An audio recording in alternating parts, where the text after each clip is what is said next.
हम सब क्या यहाँ पूंजीपति या एयरलाइंस की दलाली के लिए बैठे हैं या जनता के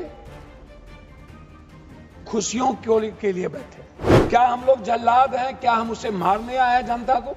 भैया आप कितने बार जनता को हला करिएगा? आप कह रहे हैं टिकट तब बढ़ता है, आप कह रहे हैं बाप रे बाप, आकाश में भी जनता का पैसा, धरती पर भी जनता का पैसा।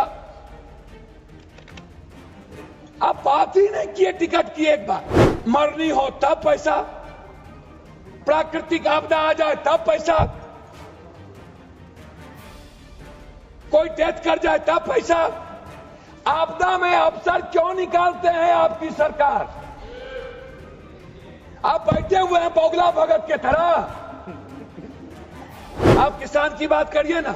इतना कहेंगे कि जो प्रवासी मजदूर है, जो चिकित्सक हैं, जो हमारे बुजुर्ग माँ बाप हैं, जो किसी न किसी परिस्थितियों में जाते हैं, और जब भी कोई सामाजिक धार्मिक पर्व हो और जब भी कोई साइक्लोन या कोई नेचुरल डिजास्टर आता हो, उस वक्त ये लोग अत्यधिक शोषण करते हैं आम आदमी का।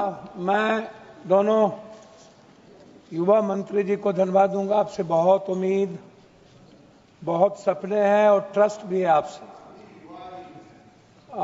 दोनों युवा हैं और बहुत विश्वास भी है इस देश के 150 करोड़ लोगों को आपके प्रति। आपकी नीयत भी अच्छी है और आपकी नीति भी अच्छी है। सभापति जी कुछ कहें आपसे? बस आप किसी के दबाव में मत आइएगा, एलाइज के दबाव में मत आइएगा। मेरा आग्रह है कि एक ही मुर्गी को कितने जगह जब्बे करिएगा। और दूसरा आग्रह है वन नेशन वन टैक्स। जब आप सबसे पहले सीना ठोक के बोले कि मैं दुनिया में जनता पर एक टैक्स के अलावे दूसरा कोई टैक्स नहीं होने दूंगा, तो मैं पूछना चाहता हूं आपसे, इन्होंने हम सब क्या यहां पूंजीपति या एयरलाइंस की दलाली के लिए बैठे हैं या जनता के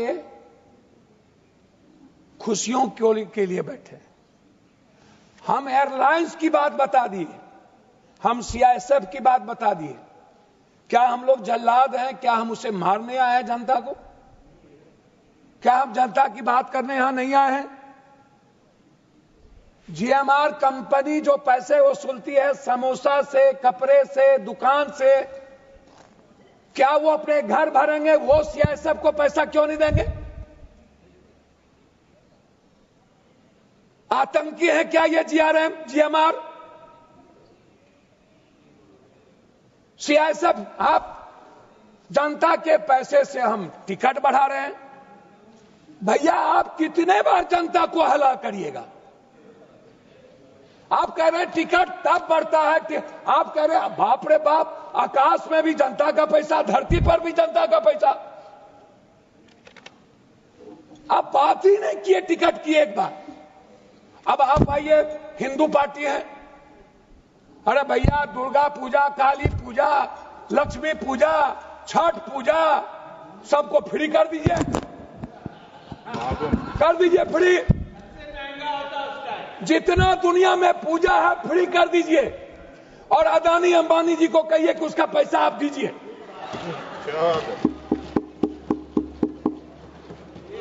सब पूजा फ्री। मरनी हो तब पैसा, प्राकृतिक आपदा आ जाए तब पैसा, कोई डेथ कर जाए तब पैसा। आपदा में अफसर क्यों निकालते हैं आपकी सरकार? आप बैठे हुए हैं बोगला भगत के तरह कि कब पैसा निकाला जाए। प्रवासी, आपने अभी कह दिया 60 करोड़ लोगों ने किया। ये 60 करोड़ में सबसे ज्यादा कौन लोग हैं? ये मिडिल क्लास और गरीब और बीच के लोग हैं, जो पर्व में, जो प्रवासी मजदूर हैं, जो बाहर गए, गल्फ गए, अरब गए। अरे भैया जो बाहर जा रहे हैं कमाने के लिए उसको फिक्स कर दो, जो चिकित्सा में आ रहे हैं उसका भी फिक्स कर दो, जो पढ़ने बच्चे बाहर जा रहे हैं उसका भी फिक्स कर दो, जो एग्जाम देने बाहर जब हमारे घरेलू में जा रहे हैं उसका भी फिक्स कर दो।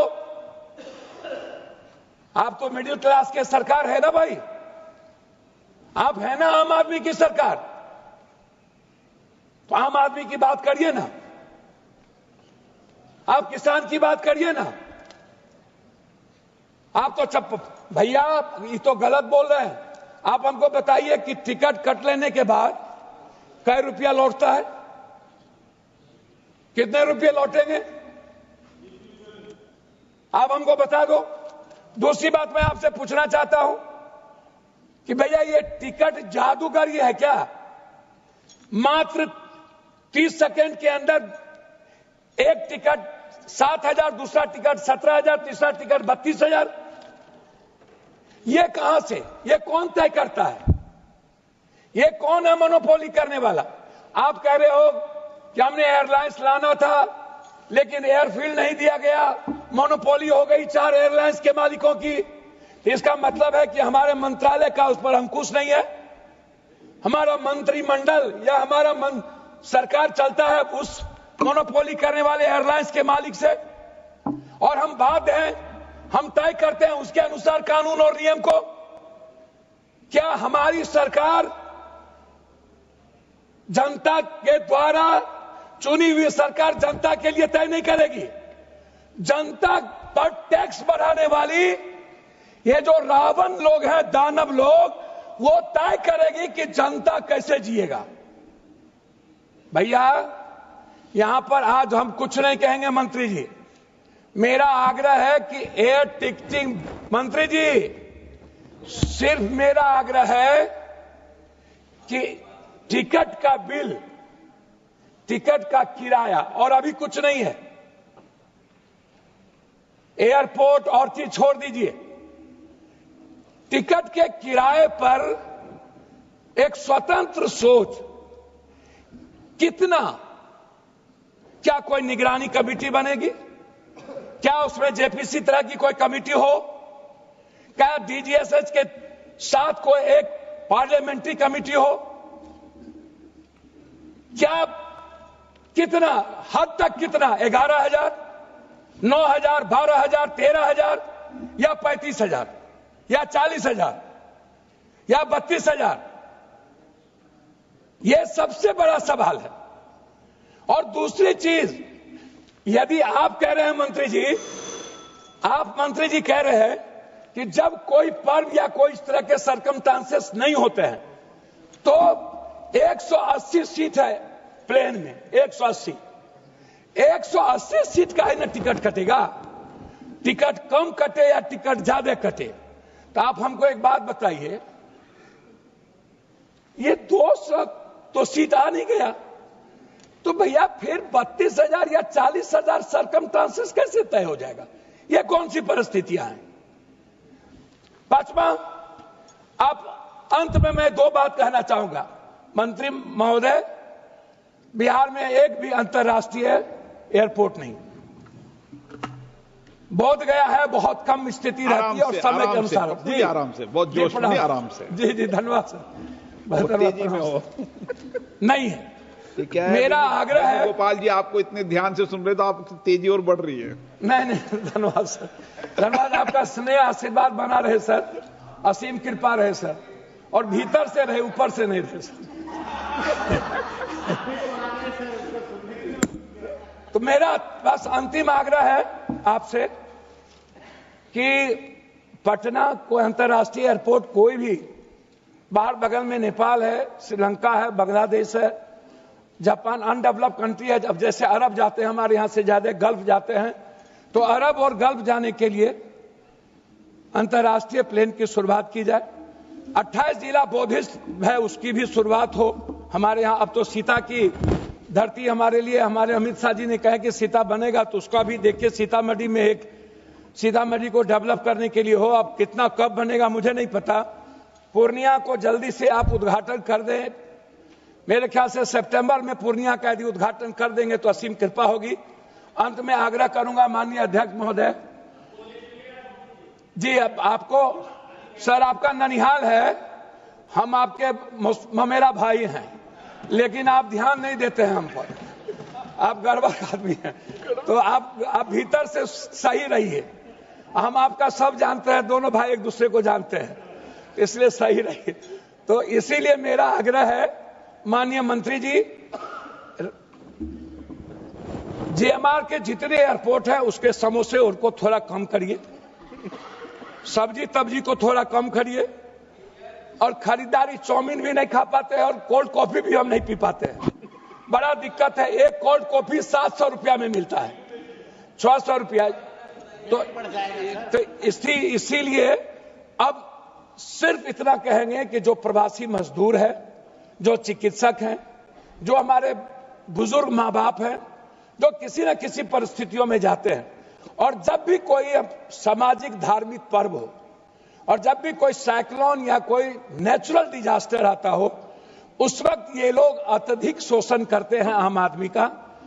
आप निश्चित रूप से कंट्रोलिंग पावर, मुझे बहुत कुछ कहना था लेकिन यही काफी है। आपसे सिर्फ इतना आग्रह है कि आम आदमी जो हमारी सरकार सोचती है, मैं आलोचना नहीं कर रहा हूं, सभी लोग यही सोचते हैं, बात बोलते हैं लेकिन कथनी करनी में फर्क है। आम आदमी को कैसे हम लोग बहुत अच्छे तरीके से जीने का, उसको मुस्कुराने का रास्ता दें, उसको हम लोग जब्बे ना करें और उस पर टैक्स का आक्रमण ना करें, सभी तरह के टैक्स से जनता को ना देखें। इन बातों के साथ आपसे आग्रह है कि बहुत उम्मीद है कि आप अंत में 32,000 पायलट की जो कमी है, आपसे आग्रह है कि एक मिनिमाइज कर दीजिए कि हम कितने में, बहुत कम मात्रा में भारत के बच्चों को पायलट बनाएंगे, तो आप एक फिक्स करिए ताकि हमारे बच्चों की प्रतिभा आपकी तरफ जाए और एक अच्छे पायलट की व्यवस्था के साथ हम दुनिया के प्रतिभा में आगे जाएं। अब जबकि हम हैं, हमारे पास इकोनॉमी भी है, हम प्रतिस्पर्धा में आगे भी हैं और 150 करोड़ की आबादी है, इसीलिए हमसे बहुत उम्मीद